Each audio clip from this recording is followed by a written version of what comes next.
Factors that have been linked to faster aging are a lack of sleep and chronic stress. The study of longevity has become increasingly scientific and quantifiable. One of the most promising areas of research is caloric restriction, or CR. It is the practice of eating approximately 30% fewer calories than normal. CR has been shown to increase greatly the lifespan in many organisms, including worms, mice, and most recently monkeys. Various substances have been tested to mimic the effects of CR without actually limiting calorie intake. One of the most successful is resveratrol, a substance found in the skin of grapes. Early this year, Dr. David Sinclair from Harvard made headlines with his study on the effects of resveratrol on the lifespan and health of mice. Here is a part of the conversation he and I had about his discovery. It really goes beyond saying taking red wine with a high-fat diet will do good things for you. What we're really looking at with this study is the culmination, or the next step in 10 years of research, starting with the discovery that particular genes control the aging process, and now we have a molecule that happens to be in red wine, but more significantly it extends the lifespan of a variety of organisms and seems to be quite healthy for mice as well. Tell me how you found this. What was the investigative inquiry? Yeah, well, we didn't just pick this molecule off a shelf, as some people have thought. What we did was quite rationally ask, can we find a molecule that can activate a conserved genetic pathway that seems to regulate aging in a number of organisms? And there's this one gene, we call it SIRT1, and resveratrol from red wine was the molecule that we found out of 20,000 molecules that we looked for that actually activated this genetic pathway.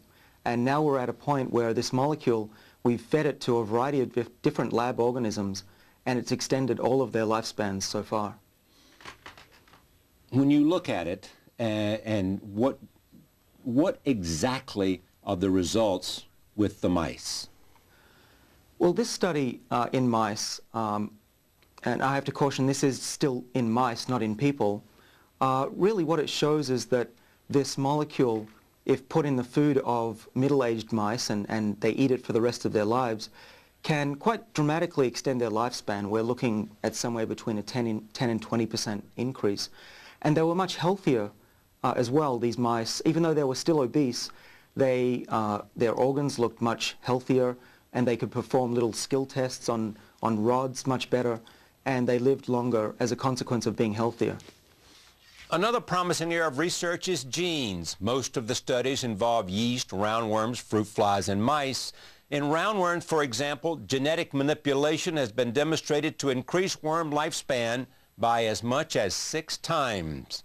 Today we'll be looking at some of the most cutting-edge research in the field of longevity. My colleague in this conversation is Sir Paul Nurse, a prominent cancer researcher who won the Nobel Prize in Physiology or Medicine in 2001. He is the president of Rockefeller University. Joining us are some of the leading authorities on the study of longevity. Dr. Richard Weindruck is professor of medicine at the University of Wisconsin. He heads a research into the effects of calorie restriction on the aging of rhesus monkeys at the Wisconsin National Primate Center. Dr. Lenny Guarente is the Novartis Professor of Biology at MIT. He has been conducting research on the effects of sirtuins on the aging process in yeast worms and mice. This research forms the basis of the mode of action of resveratrol and other drugs that are being developed to combat the effects of aging. Dr. Cynthia Kenyon is the American Cancer Society professor at the University of California, San Francisco, and director of the Hillbloom Center for the Biology of Aging at UCSF. She is studying lifespan increases in the roundworm due to genetic mutation. Dr. Bob Butler is the founder and president of the International Longevity Center at the Mount Sinai Medical Center.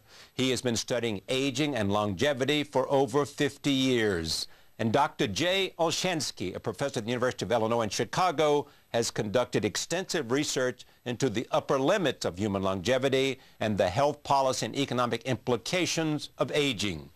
We talked earlier about the social implications of aging with Dr. Sue Levkoff. She is from Harvard Medical School. Here's a look at that conversation.